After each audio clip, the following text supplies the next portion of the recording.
Hi, Dave Foster, the 1031 investor here, bringing to you the power of the 1031 exchange and what it can do for your real estate investing career to maximize your dollars and your income. We're on the way to my favorite fishing hole today, but on the way I thought I'd stop and talk to you a little bit about time.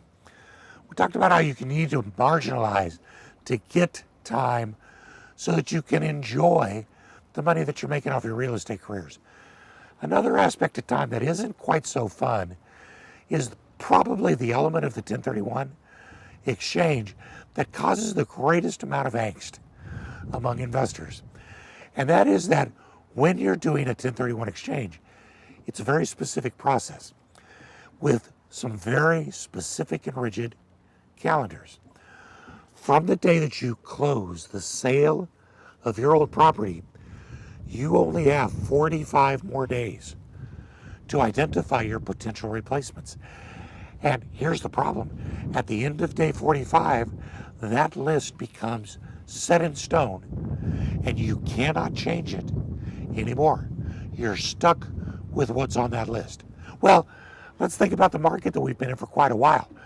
A very common complaint is, I would sell this property, but there's no way I can buy something. I'm sure it's like this for you where you're at as well, that finding good properties to buy is tough. When good properties come on the market, they're snapped up so quickly. So how can you sell your property to start a 1031 exchange and guarantee that you're going to have a new property picked out within that 45-day limit? That's kind of tough. And so that will scare people into actually not doing a 1031 exchange. Now, right off the bat, I just kind of think that's a little short-sighted, and that's sort of like pulling out a nuclear weapon when all you need is a baseball bat.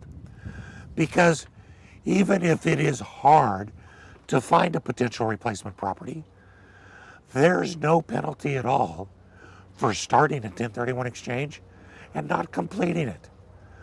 Simply let the 45 days expire without turning in a list. When that happens, your exchange dies, you get your proceeds back, and they're taxable. So the only difference is going to be, do you want to sell your property now and pay the tax? Or do you want to sell your property and start a 1031 exchange, hoping that in the next 45 days, you can find a property? Many times that's a great alternate strategy to just kick the can down the road a little bit. But there's some other things that you can do as well. The 45-day calendar starts with the date of the closing of your sale.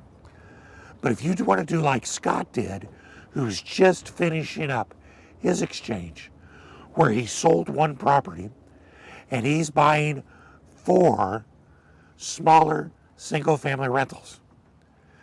Scott didn't wait until his sale closed. Scott started shopping a month or 2 before that. And he used his contract for sale as proof of funds to the sellers of his properties.